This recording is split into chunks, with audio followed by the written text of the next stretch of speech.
This is Matthew Cratter from Bitcoin University, and today I wanted to talk about whether you should convert your Ledger hardware wallet to a Paperweight. We've covered this topic a bit in the past, but I think it deserves another look. Converting your Ledger hardware wallet to a Paperweight might not be the best move for everyone. For example, if you're a left bell curve crypto hodler, you may wish to continue to use your Ledger to store your altcoins, and Ledger continues to do God's work by offering support for valuable digital assets like XRP, Shiba Inu, and Celsius. And the fact that the founder of Celsius was arrested really shouldn't have any effect on your investment decisions.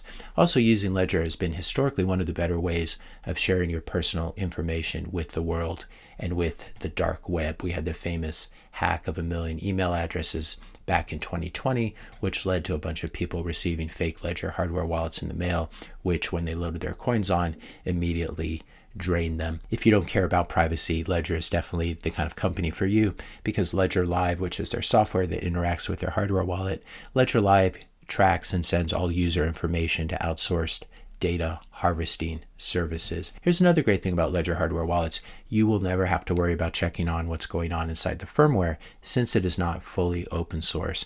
And why bother verifying when instead you can trust Ledger, the company itself? Ledger's firmware, as I'll link in this article below, firmware is only partly open source at this point. Yesterday, we had yet another incident at Ledger. The Ledger Connect kit was exploited.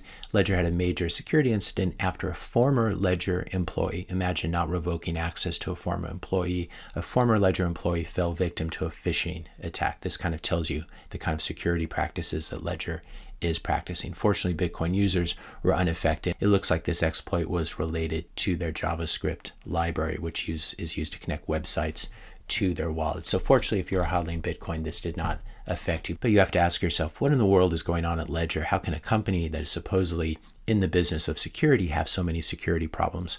Fortunately, as we said, this exploit did not affect Bitcoin hodlers. If you are using a Ledger and if you're using it to store altcoins, you're playing a very dangerous game at many, many levels. This is yet another example of why the Bitcoin community has made the conscious decision not to have expressive smart contracts at the base layer. It just expands the attack surface and is too risky for the new base layer money of the world. So should you keep using a hardware wallet with poor corporate security practices and partially closed source firmware for your Bitcoin life savings?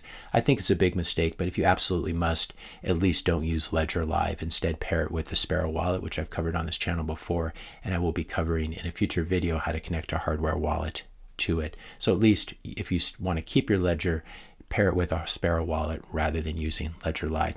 Should you convert your Ledger to a Paperweight?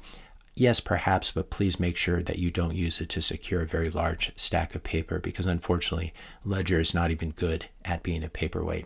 If you choose this route, though, the next thing to do is go out and get yourself a real hardware wallet from an honest Bitcoin-only company that doesn't support shitcoins and the scammy ecosystem and the wider attack surface that comes with them, a company that doesn't harvest your personal data, a company that doesn't have one security and one publicity nightmare after another. I'd recommend you take a look at the Blockstream Jade, and I do promise you that there's a video coming on this soon, as well as the more advanced option, the more expensive option, and really the ultimate solution, which is the Coldcard hardware wallet. And I'll put links to all of these in the description notes below. I'm not being paid or compensated in any ways by any of these companies. I buy my own hardware wallets and test them out. If you enjoyed this video, be sure to hit that subscribe and like buttons. Hit the notification bell if you want to be notified when I publish my next video. And let me know your questions and comments in the comment section below. Thanks all for watching, and I'll see you in the next video.